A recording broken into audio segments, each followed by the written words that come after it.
Estamos en Romanos capítulo 16 y habíamos saludado a Priscila y Aquila, o Aquila y Priscila, y eso nos dejó allá en el versículo 5. Voy a empezar desde ahí hoy, porque hay otra gente que aparece acá. Aparece este señor Epeneto. Suena raro, pero miren qué bonito significa ese nombre: digno de confianza. Digno de confianza. ¿Por qué estamos hablando de esto?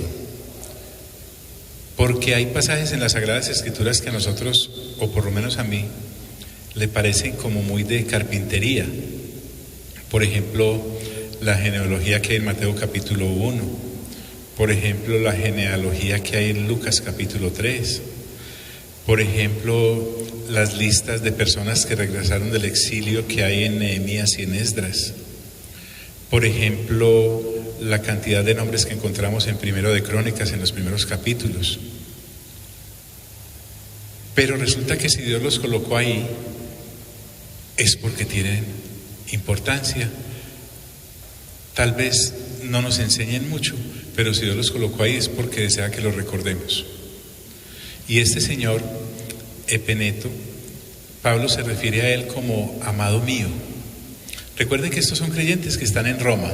Pablo no ha podido ir a Roma por diferentes circunstancias, entre ellas la predicación del Evangelio. Ya sí está dispuesto a ir.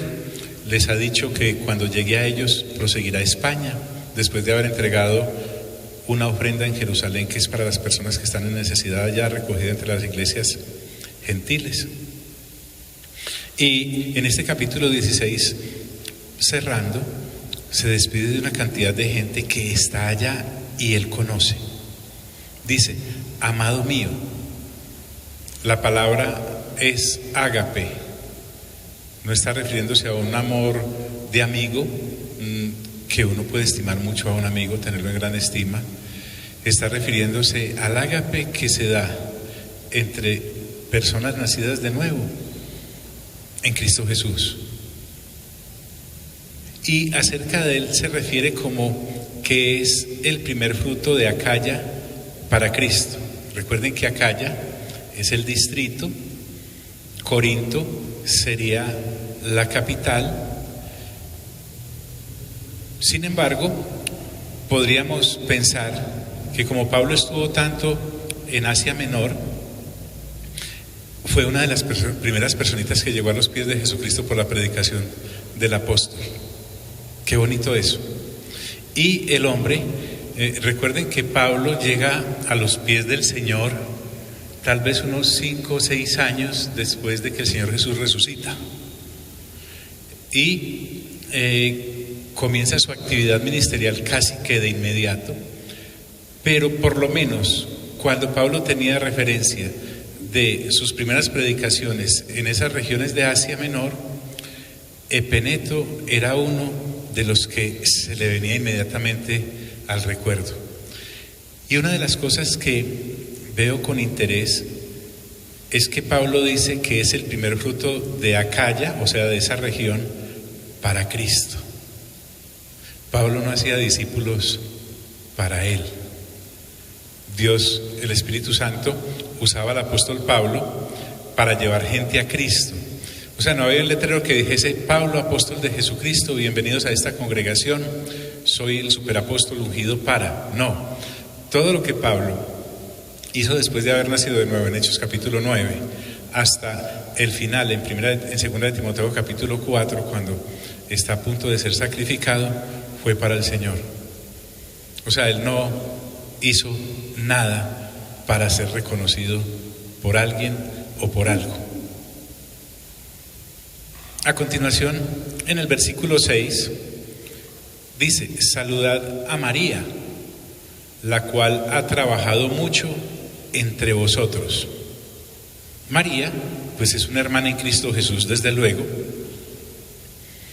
Y al igual que muchas otras mujeres, cuando Pablo dice ha trabajado mucho entre vosotros, ese mucho que califica cantidad, ¿saben en qué me hizo pensar? Que así como hay gente que trabaja mucho en el reino y para el reino y por el reino, hay gente que trabaja muy poco. Es más, quizás nada. Así como ella trabajó mucho entre aquellos, hay entre nosotros gente que trabaja mucho, pero también hay gente que trabaja poco y hay gente que para el reino la utilidad neta de su trabajo es prácticamente, y eso no por ellos, su conversión. O sea, es una persona que nació de nuevo, es salva, está inscrita en el libro de la vida, pero ganó fue ella, no el reino.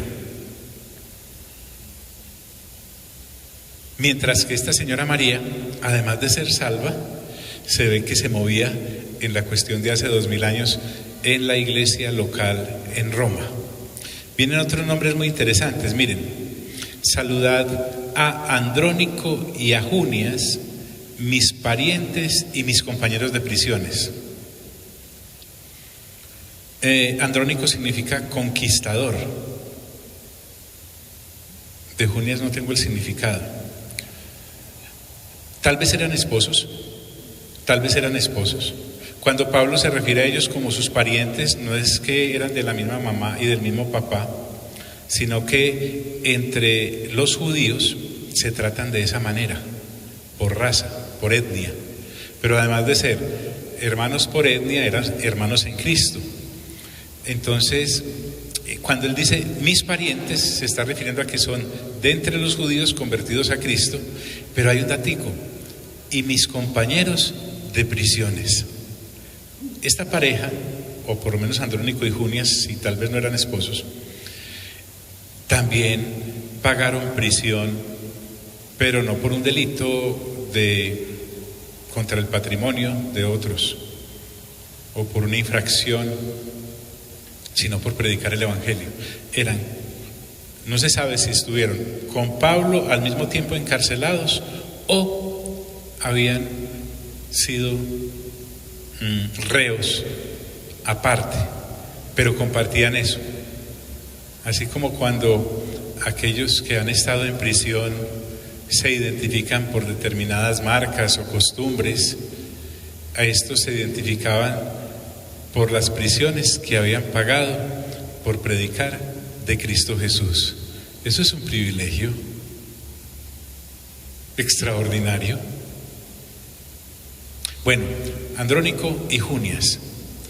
Además de ellos, el apóstol no solamente los reconoce como judíos, parientes de etnia, convertidos a Cristo, además de compañeros de prisiones porque habían ido a prisión como judíos por haberse convertido a Cristo Jesús. Usted podría colaborarme leyendo Hebreos capítulo 10, por allá nos habla de gente que estuvo presa. Y cuando en el capítulo 13 el escritor a los Hebreos dice: acordaos de los presos como si estuvierais presos juntamente con ellos, se estaba refiriendo a los que habían estado presos por Cristo Jesús. Obviamente nosotros debemos tener ministerio hacia las personas que están en prisión, independientemente de cuál haya sido su delito, pero específicamente acá se refiere a los que estaban presos en Cristo Jesús. De Andrónico y Junias además se nos dice: los cuales son muy estimados entre los apóstoles, y que también fueron antes de mí en Cristo. Esta gente que estaba en Roma, Andrónico y Junias, cuando se les da este calificativo, muy estimados entre los apóstoles, observe que no dice por los apóstoles, porque los querían mucho como una mascotica, no, entre los apóstoles, eran considerados, quitémosle ese triste lugar en que a veces el ministerio apostólico ha sido colocado por quienes no lo son. Pero apóstol significa enviado, enviado significa misionero. Esta gente era de confianza entre los apóstoles para ir a desempeñar funciones en el envío de predicar el Evangelio o de confirmar el Evangelio, donde encontramos casos similares. Cuando de Jerusalén envían al apóstol Pedro y al apóstol Juan a Samaria, porque Felipe había sido usado por el Espíritu Santo para causar allí un gran avivamiento y mucha gente se estaba convirtiendo al Señor, mucha gente se bautizaba. Entonces los enviaron desde Jerusalén a ver qué es lo que estaba pasando allá.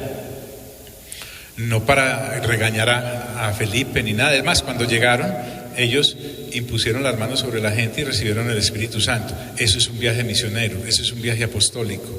Gente de una congregación local que es enviada por esa congregación local a un evento fuera de su localidad. ¿Ves que ser apóstol no tiene ningún misterio? Para nada.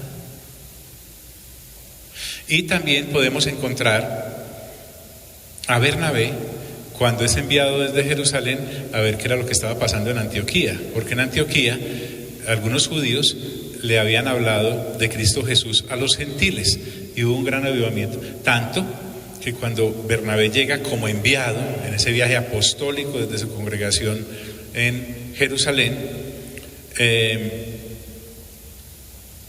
se queda allí un año. Es más, va por Saulo, que estaba en Tarso, y se lo trae y comienzan a edificar la congregación. Es más, allí en Antioquía es el primer lugar en donde a los discípulos se les llama cristianos. A eso se refiere cuando dice, los cuales son muy estimados entre los apóstoles y que también fueron antes de mí en Cristo.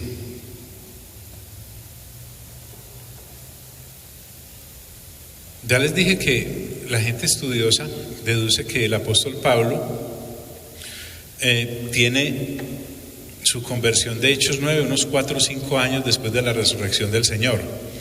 Si estamos hablando de que fueron antes, mire que Pablo reconoce que hay cristianos y ministros del Señor antes que él, porque es que algunas veces nosotros pensamos que el cristianismo empezó con nosotros. Lo que estamos haciendo al leer detalladamente Hechos 16 es reconocer que esto no empezó con nosotros. Hay gente que generación tras generación ha venido recibiendo este legado que tú y yo tenemos de la fe, y a nosotros que nos toca pasar la estafeta a la siguiente generación.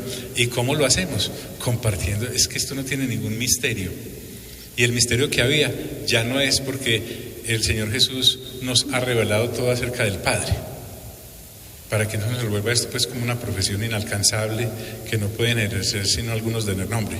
Andrónico y Junia nos recuerdan que no. Por aquí hay otra personita. En el versículo 8 dice, saludad a Amplias, amado mío en el Señor.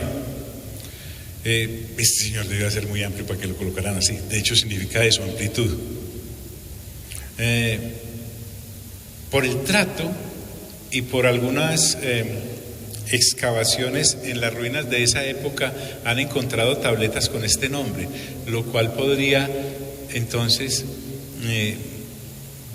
hacernos pensar de que era un hombre de gran respeto en la comunidad y en la sociedad de esa época. De él dice, amado mío en el Señor, otra vez, agapado en Cristo. Otros, miren este, saludad a Urbano. Urbano significa hombre cortés o también significa hombre de la ciudad. Sí, puede ser urbe, de urbano, ¿cierto? Nuestro colaborador en Cristo Jesús. Este Urbano era otro creyente de esa época comprometido con la obra del reino de Dios. Y miren este, y a Estaquis, amado mío. Estaquis significa, me gusta buscar mucho los nombres, cómprese un librito de significados de nombres bíblicos. Sí, es muy útil para que usted por lo menos vea el significado del nombre que le va a colocar a su hijo o a su hija, que a veces significa espiga de maíz, imagínate, Estaquis. Por el nombre parece ser alguien que estaba al servicio en Roma en la congregación local, pero también trabajaba en el palacio del emperador. Estaquis. Hay gente que le ha quemado pestaña a esto, se investigan, van a las excavaciones, buscan en la arqueología, son bien científicos para el asunto y nos lo entregan así todo desmenuzadito. Aquí hay otro. Saludad a Apeles, aprobado en Cristo. Sí, a nosotros nos parece extraño un nombre como ese, pero en aquella época era un nombre común, así como John o Juan, Aleison, Uriel, todas esas cosas, conocidísimos. Pero este Apeles, por algo el Espíritu Santo lo menciona. Ahí está, interesante. Aprobado en Cristo Jesús. ¿Qué es ser aprobado por Cristo Jesús? Uno, que el Espíritu Santo te ha dado el privilegio de nacer de nuevo. Por lo tanto, la redención que nuestro Padre Celestial ministra en Cristo Jesús, la salvación, te ha sido extendida para que seas no solamente cobijado por ella, sino que realmente seas salvo. Pero además, el reconocimiento al que Pablo se refiere acá con esta aprobación en Cristo es por el servicio que le prestaba a la congregación local en Roma. Mire saludad a los de la casa de Aristóbulo. Aristóbulo significa mejor consejero, un buen asesor. Como se trata de investigar estos nombres, hay un estudioso de esto, se llama Lightfoot. Era nieto de Herodes, según la investigación de ese señor, de Herodes el Grande. Y era muy reconocido, inclusive por la amistad que llegó a tener con el emperador Claudio. Vea, porque a veces pensamos que cuando el Señor Jesús dice que los ricos es muy difícil que entren al reino de los cielos, ponemos ese difícil como si fuera imposible, y no, ahí lo vemos. A don Aristóbulo nos lo vamos a encontrar allá. Saludad a Herodión, mi pariente. ¿Por qué? Por ser judío. Saludad a los de la casa de Narciso. Flor torpe significa Narciso. Mire usted. Sí. Flor que entorpece. Debe ser como un narcótico o algo así como las mandrágoras. En fin, así pusieron a ese muchacho. Pero a pesar del nombre, ya era cristiano y seguro que nos lo vamos a encontrar porque está inscrito en el libro de la vida. Entonces, ¿por qué estamos haciendo esto, Freddy? Estamos recordando persona por persona a la que Dios ha puesto en las Sagradas Escrituras por el Espíritu Santo, porque de las Sagradas Escrituras no sobra nada y nada es aburrido. En el versículo 12 aparecen la hermana Trifena y la hermana Trifosa. Trifena y Trifosa. Trifena significa lujosa, delicada, y Trifosa significa desdén, algo así como descuidadita. Parece ser que eran gemelas, ¿sí? Una siempre iba bien vestidita y como que la otra no, una iba bien peinadita y como que la otra no.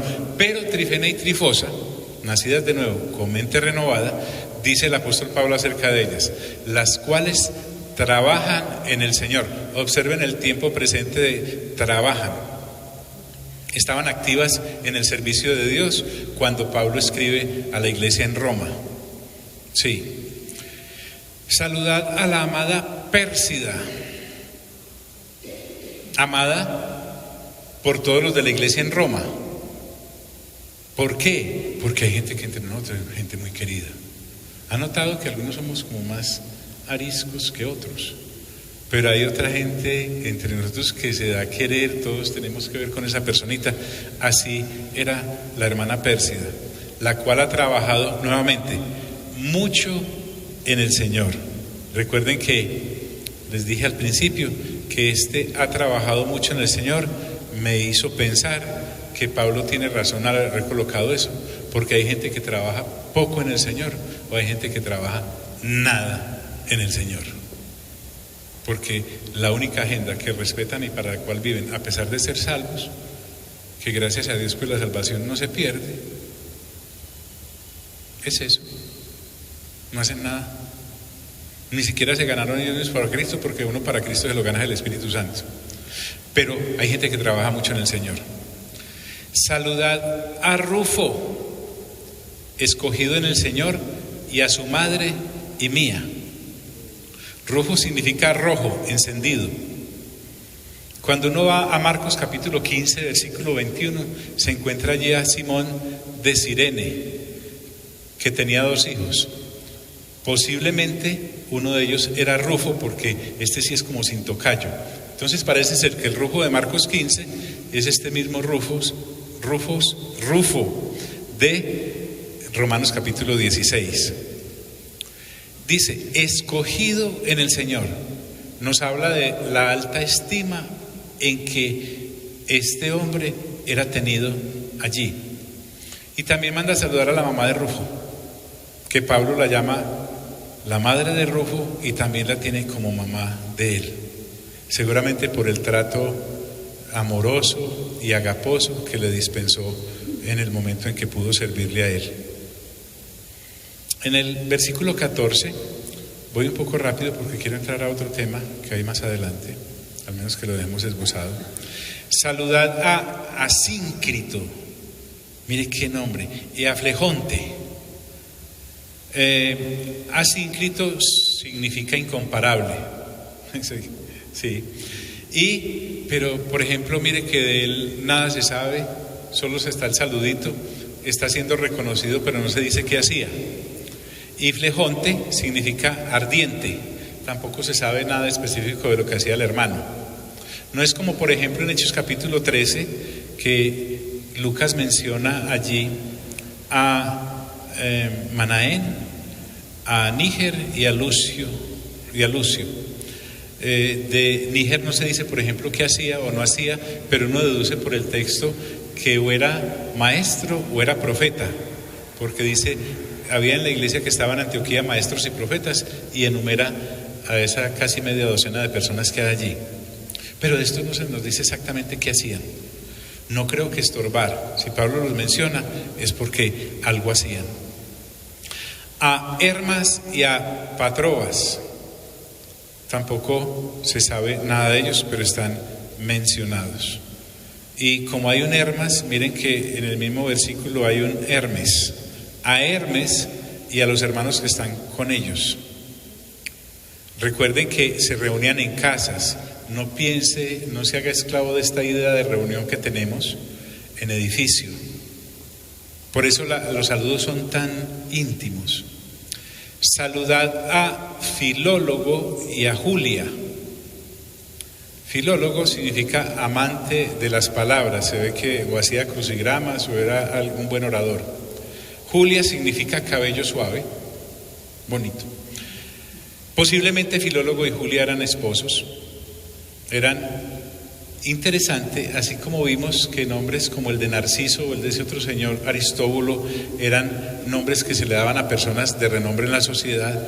Filólogo y Julia eran nombres comunes entre esclavos, lo cual nos lleva a pensar que lo que a esta gente en la congregación de Roma los unía era el haber nacido de nuevo y no profesiones o posición social, que esas son lo que nosotros queremos y estamos y admiramos de lo que es el cristianismo. ¿Qué nos une a nosotros los que estamos acá?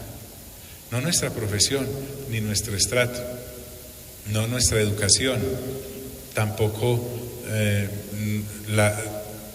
el hobby que tenemos o el negocio. No, nos une el haber nacido de nuevo y estar renovando entendimiento. Más gente. A Nereo y a su hermana. Se ve que esta familia estaba al servicio de Dios. Otros, a Olimpas y a todos los santos que están con ellos. Seguramente los que se reunían en las casas, o por lo menos en la casa de Olimpas y de los dos anteriores. Y aquí viene: saludaos los unos a los otros con ósculo santo. Ósculo es beso.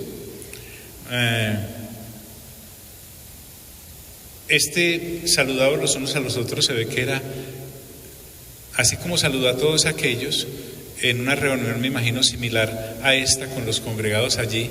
Pablo les dice, y acostúmbrese a saludarse entre ustedes. No sé si ha notado que nuestra amada pastora, en su participación, le dice, párese, vaya a saludar a alguien. Se está refiriendo a eso, no porque usted no se supe el nombre, sino porque somos el grupo de hermanos en Cristo que nos vamos a ver en la eternidad. Entonces mejor empezar el buen trato desde acá. O sea, yo no tengo nada con los que terminaron el servicio flash. Deben tener muchas ocupaciones, pero sería muy bueno ese saludito. Cuando se hace referencia al ósculo santo, les decía en estos días que es distinto al beso común que se da entre dos personas por amistad o entre dos personas que tienen un afecto natural o un cariño o un amor romántico o erótico, no se refiere a eso. Otro pensador, William Greenhouse, dice, este ósculo es algo, este beso, esta muestra de afecto es algo que pertenece solo a Dios y a los miembros de su familia. O sea, no tiene comparación con ningún otro ósculo que usted dé. Entonces imagínate la santidad que hay involucrada en esto. Te lo repito, este ósculo o beso es algo que pertenece única y exclusivamente a Dios y a su familia de hijos e hijas. Termina esta sesión de saludos diciendo, os saludan todas las iglesias de Cristo. Sí. Es interesante, miren, esta congregación en Roma, esta congregación de gente nacida de nuevo, con mente renovada de hace 2000 años, que estaba en Roma, recuerden, la iglesia estaba en Roma, no era de Roma. Nuestra congregación está en Medellín, no es de Medellín, porque la iglesia es del Señor. Era conocida y respetada por las demás congregaciones, fuesen de origen gentil o de origen judío. Pablo, como judío creyente en Cristo Jesús, les está reconociendo. Es más, reconoce inclusive gente de origen de la etnia judía que ya en el cristianismo están trabajando entre los congregados locales de Roma. Entonces, como él se está despidiendo, pasa un tema muy importante, tan importante como esos saludos. Yo creo que por eso fue que no dejó los saludos para lo último, sino que los puso como en este sanduchito, porque lo que viene a continuación es algo de peso teológico. Ya no es solamente de reconocimiento y saludos que se pueden dar entre las personas. Y aquí viene una expresión que quise colocar aparte y dividir muchas veces el versículo. Dice Pablo ahora, mas os ruego, hermanos. Para usar este mas os ruego, él no está llenando espacio. Créanme que lo que Pablo está haciendo con los hermanos en Roma a través de esta carta es suplicarles, implorarles que tengan muy en cuenta esta recomendación que sigue, porque es muy seria. Y cuando dice hermanos, es porque el solo hecho de que los hermanos en Roma sean creyentes en Cristo Jesús no los hace inmunes al engaño. O sea, ser cristiano, y quisiera que aquí si usted me prestara todas sus neuronas, el ser creyentes no nos hace imposibles de engañar. El ser creyentes no nos hace infalibles ante la seducción de enseñanzas heréticas. Al contrario, nos convierte en objetivo de las tinieblas y sus servidores humanos para desviarnos del propósito eterno. Y entonces él, cuando dice más, os ruego hermanos, créanme que hay una pausa. No sé cómo la hayan leído en Roma, pero trataremos de hacerlo o igual o mucho mejor que lo que lo hicieron ellos hace 2000 años. Él dice, que os fijéis en los que causan divisiones y tropiezos.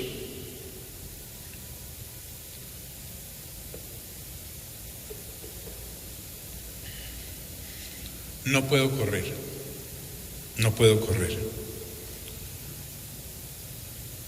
Cuando dice que os fijéis,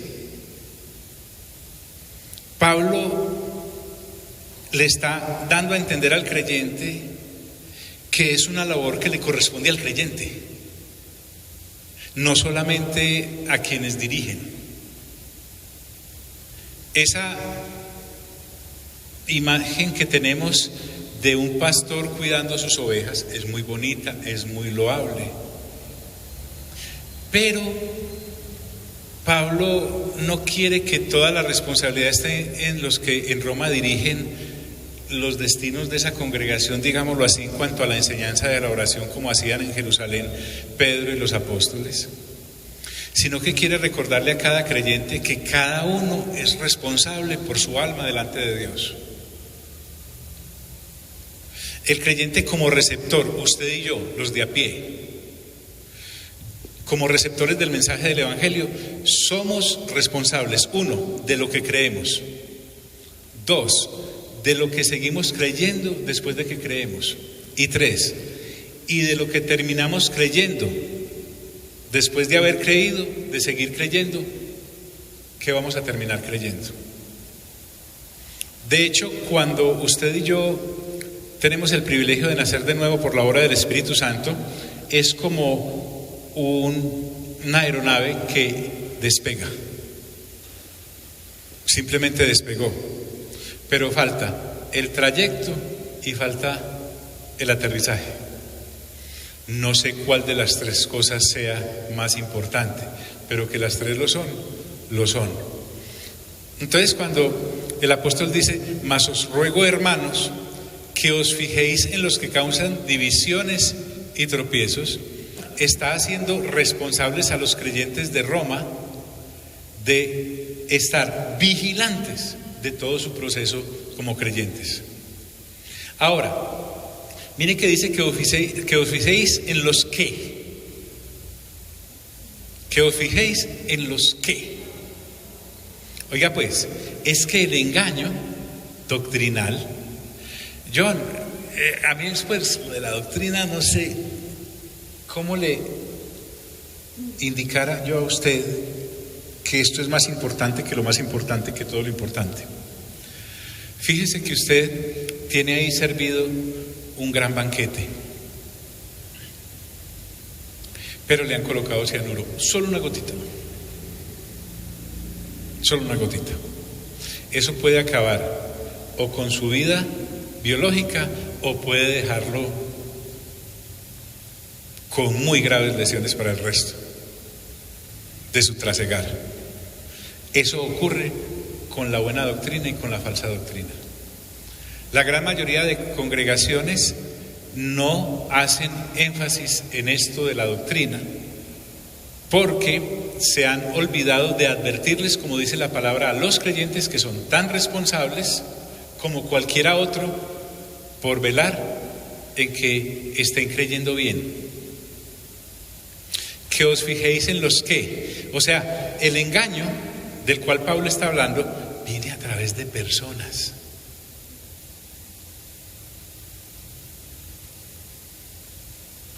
Que se disfrazan no solamente en apariencia, porque parecen, fingen piedad, como dice Pablo en 1 de Timoteo, creo que en el capítulo 4, por allá, o en el 5. Y además disfrazan su discurso, es un discurso engañoso, es mañoso. Miren, esto es real. Pensemos por favor que que os fijéis en los que causan divisiones y tropiezos está en unas luces de neón grande y brillantes echando chispas, allá en una carretera oscura.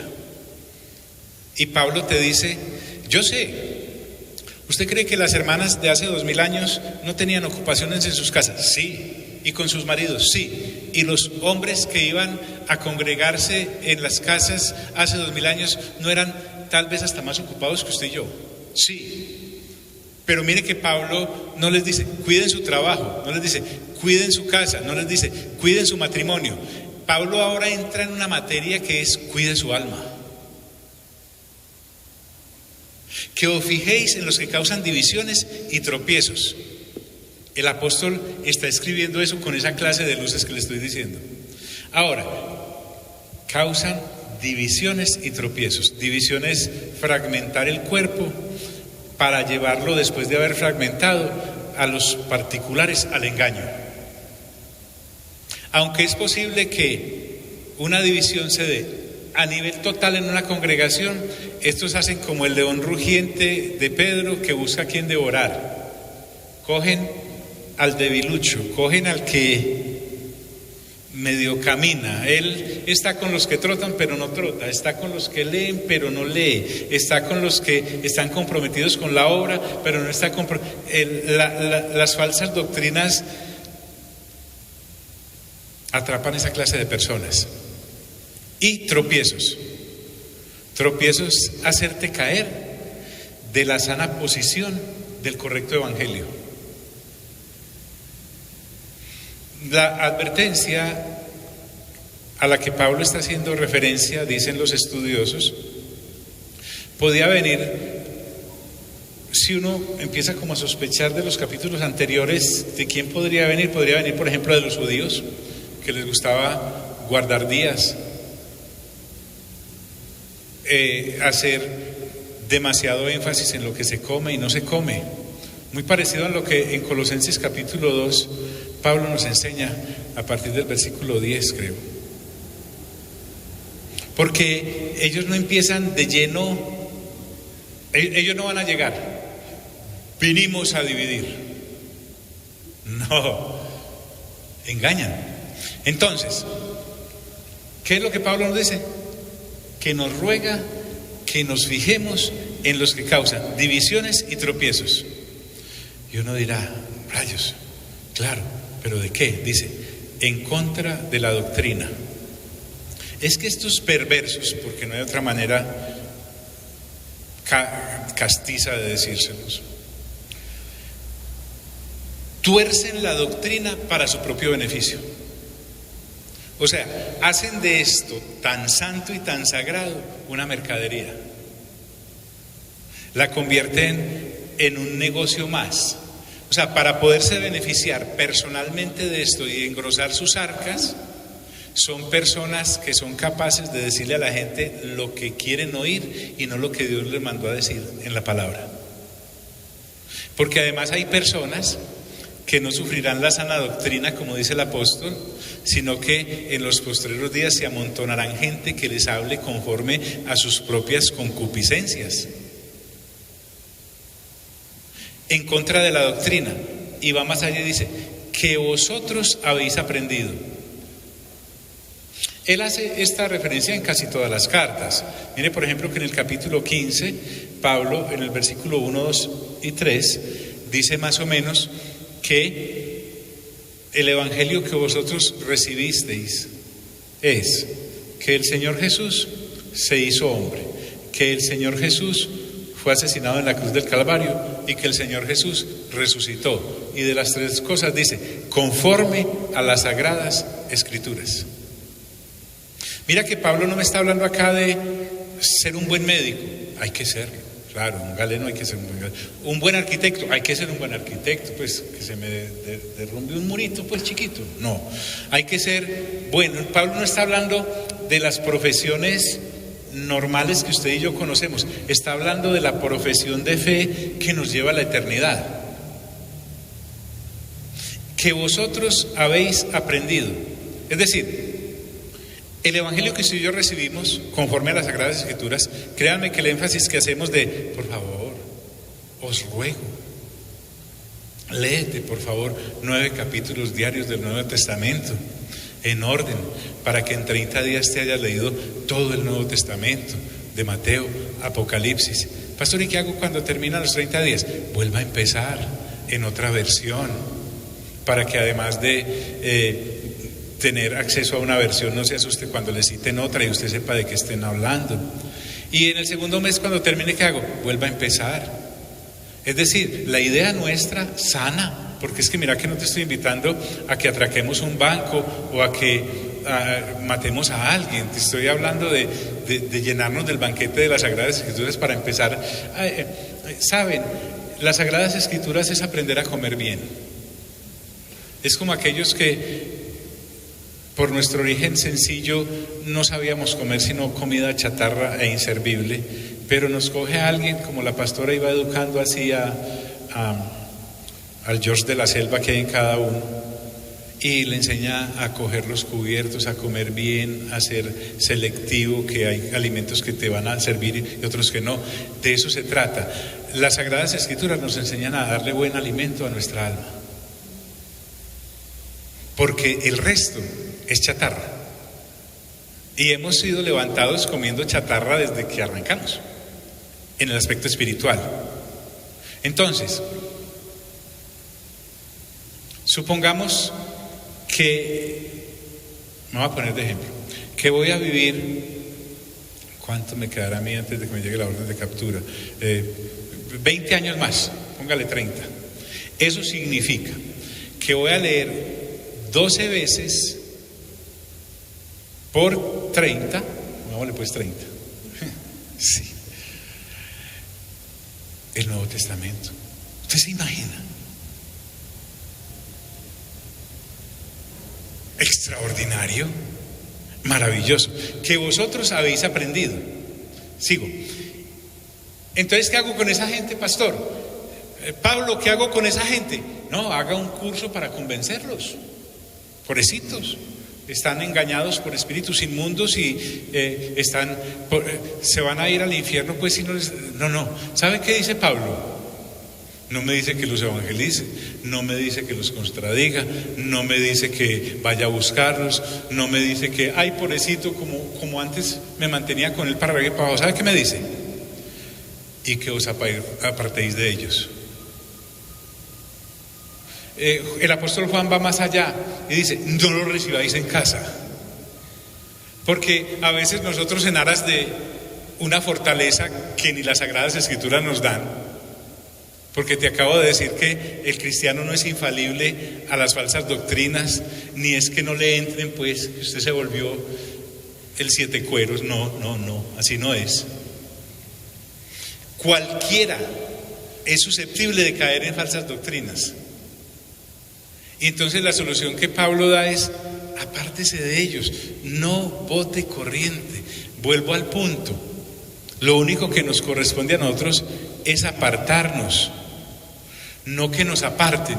No es que alguien diga, ay, fulanito de pronto está yéndose por una doctrina falsa, vamos por él. O no, me toca a mí. Pablo me dice a mí desde el principio de esta introducción que estoy haciendo, os ruego, me está diciendo que como creyente yo soy el que estoy responsable de eso. En estos días mandé un mensajito a la cadenita de WhatsApp, que le envío mensajes diarios, si quiere lo agrego con mucho gusto, que decía: ¿por qué voy a culpar al viento de los daños que hizo allá adentro si yo fui el que dejé la ventana abierta? Si yo fui el que dejé la ventana abierta, si yo soy el que me estoy metiendo constantemente a buscar si lo que tengo las Sagradas Escrituras, o como si tuviera una congregación que predicara cualquier otra cosa menos la Biblia, o que si no tuviera hermanos con los cuales renovar entendimiento, o que si no... ¿Me estoy haciendo entender, amigos? Es importantísimo eso. Por eso Pablo dice, y que os apartéis de ellos. No dice, vaya, evangelicen, envíeles un tratado, llame a Pablo para que hable con ellos. Pablo sabe qué le va a decir. No, me voy a dedicar a los que sí se quieren guardar. Bien, razones para hacerlo. Dice, porque tales... Parece evidente, pero permítame recalcarlo. Es gente. Porque tales personas no sirven a nuestro Señor Jesucristo. No sirven a nuestro Señor Jesucristo. Son falsos obreros, es lo que está diciendo Pablo. No están dentro de los que Cristo ha llamado a predicar el evangelio, se inventaron la profesión. No están. Porque tales personas no sirven a nuestro Señor Jesucristo. Y mira la sentencia: sino a sus propios vientres. Te decía que convierten este asunto santo y sagrado del evangelio en una fuente de ganancia para ellos. Pablo nos acaba de decir, ¿cómo se llamaba aquel? El que fue el primero en Acaya para Cristo. Él se lo gana para Cristo, ¿sí? Pero fue para Cristo, no fue para Pablo. No fue para que le aportara financieramente a Pablo, no fue para que aplaudieran los sermones de Pablo, no fue para que se pusiera las camisetas de Pablo, no fue para eso, fue para Cristo. Esta gente se gana a la gente, entre comillas, para ellos. Para ellos, epeneto. Muy bien. A sus propios vientres. Convierten el asunto del evangelio en una fuente de ganancia, en un negocio más. ¿Cómo lo hacen? ¿Cómo lo hacen? Mire. Y con suaves palabras y lisonjas. Delicadamente van incrustando su discurso.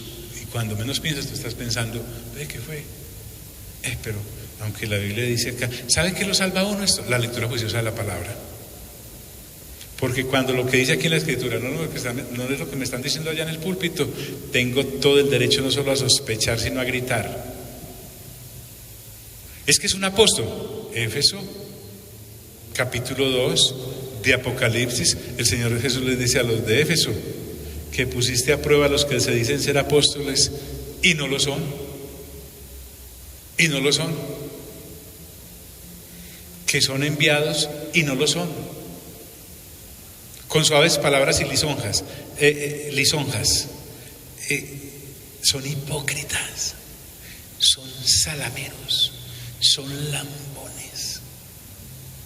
Porque como además no tienen conocimiento de Cristo,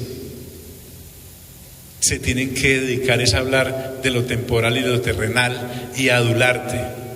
Cuando uno en este caminar lo que necesitan es que lo regañen a uno y lo pongan en la dirección. Pero como lo que quieren es alimentar sus vientres, no les interesa tu alma, sino tu declaración de renta. Y con suaves palabras y lisonjas, mira lo que dice la Escritura: engañan los corazones de los ingenuos. Corazones de los ingenuos. Corazón ahí no es este corazoncito, el emoji que nosotros enviamos. No. Corazón ahí es este cerebrito. Las mentes de los creyentes empiezan a ser enredadas con argumentos. O sea, los argumentos son procesos de pensamiento que te van vendiendo. Allá cuando dice Pablo en una de sus cartas que nuestra lucha no es contra carne y sangre, sino contra principados y potestades en las regiones celestes. Y también en otro lado dice que llevemos cautivo todo pensamiento que se levante en contra del conocimiento de Dios. Es que precisamente la idea es esta. ¿Recuerdan las películas de Ivanhoe, de los caballeros, del mío Cid? Pues hay un castillo y ese castillo tiene una muralla y una zanja ya llena de cocodrilos. Entonces funciona para lo bueno y para lo malo esto. Empiezan a lanzarte con el ariete argumentos que van destruyendo tus procesos de pensamiento sanos por las Sagradas Escrituras, y cuando menos piensas te han coronado la mente y te tienen pensando como piensan los demonios, porque además toda falsa doctrina es una doctrina de demonios. O sea, en los últimos tiempos vendrán doctrinas de demonios, dice el apóstol en Primera de Timoteo. Por lo tanto, cuando la enseñanza no está basada en la sana doctrina de las Sagradas Escrituras correcta, es una doctrina de demonios, porque la persona que la está hablando no está llena del Espíritu Santo, sino que está posesa de espíritus engañadores en su mente. Imagínate qué delicado es esto. Engañan los corazones, o sea, las mentes, los capturan para llevarlos presos como un botín de guerra. Y usted ve gente que es como tonta, atontada. porque el líder me dijo. No, aquí es lo que la palabra dice. Pero además, el apóstol usa esta palabra: engañan los corazones de los ingenuos. O sea, es que hay gente tan crédula, hermanos. Y una cosa es ser creyente y otra cosa es ser crédulo. Puede ser medianoche y decir, no, mira qué sol tan abrasador. Así. Crédulos. Crédulos porque no maduran. No maduran para poder discernir entre lo precioso y lo vil. O sea, una persona que madura en el proceso de pensamiento en el cristianismo es alguien que es capaz de discernir, además, no en sus fuerzas, sino por el Espíritu Santo en él. El discernimiento de espíritus y el discernimiento de doctrinas van de la mano. Usted sabe que algo no está funcionando bien. Pero es que ser lleno del Espíritu no es hablar en lenguas. Ser lleno del Espíritu es ser lleno de las Sagradas Escrituras. Porque ¿quién inspiró las Sagradas Escrituras a los hombres que fueron usados para que las escribieran? El Espíritu Santo. No hay profecía más certera que las Sagradas Escrituras. Por lo tanto, si yo soy una persona llena de Sagradas Escrituras, soy una persona llena del Espíritu Santo. Ay, ¿yo cómo puedo ser lleno del Espíritu Santo? Lea Biblia y siga leyendo Biblia. Y cuando menos usted va a pensar, se formateó. Uno lo que tiene que formatear es esto con las Sagradas Escrituras. Y debo dejar de ser ingenuo. En otras palabras, para la bobada no hay nada. No hay nada. Pero me tengo que volver avispado. Engañan los corazones de los ingenuos. Y vamos a dejar ahí, porque si Dios lo permite, la próxima semana vamos a tomar varios pasajes, porque esto es muy serio, demasiado serio. Por ejemplo, vamos a aprender a discernir de dónde salen los engañadores. Vamos a llevar una sorpresa. ¿Qué enseñan esos engañadores?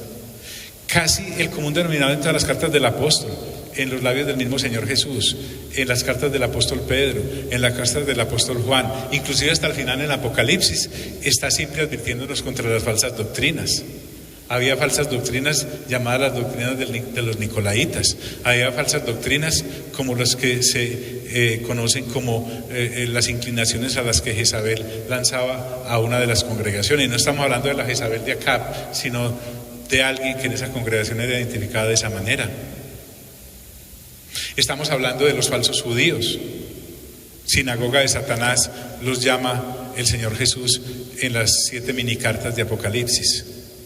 Entonces, dejemos esto como abrebocas acá hasta donde llegamos, para que, si a Dios le place, la próxima semana veamos abuelo de pájaro, pasajes en donde es muy importante si lo que te están dando en la comida es cianuro o es verdadero alimento espiritual. Y eso te toca discernirlo a ti, porque si no, lo vas a pagar con la salud espiritual de tu alma, para bien o para mal. Señora.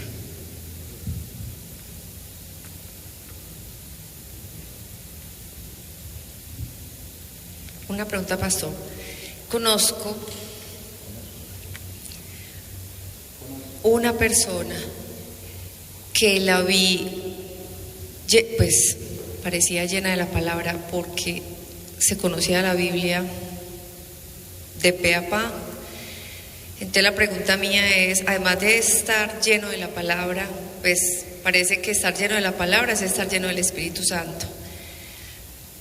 Pero esta persona se fue para una falsa doctrina, pues que yo diría, que con ese conocimiento de la palabra de Dios, yo pensaba que estaba llena del Espíritu Santo, era muy, pues cualquiera puede caer como usted acaba de decir, pero entonces ¿qué es lo que pasa? Que caen, o sea, a pesar, son ingenuos, entra un espíritu contrario, o hay una puerta abierta distinta, porque para mí era imposible que se desviara una falsa doctrina. Yo lo veía súper lleno del Espíritu Santo. Entonces tú quieres saber por qué, ¿cierto? Venga el martes. No la estoy sacando por la galleta, no. El martes, si Dios quiere, nos vemos, ¿vale? Amado Padre Celestial, Sebas, levantaste la mano. No, seguro.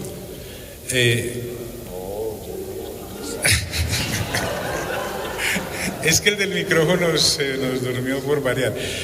Amado Padre Celestial, te damos toda la... usted puede orar con los ojos abiertos, sabía. Te damos gracias por este tiempo tan especial que nos das para renovar entendimiento. Te entregamos toda la honra, toda la gloria, todo el honor. Lo que estamos aprendiendo aquí es para la eternidad, no solo para la vida temporal. Nos va a ayudar mucho para lo temporal, pero nos va a ubicar muy bien en el camino de lo eterno. En el nombre de Cristo Jesús, amén y amén. Dios nos bendiga a todos.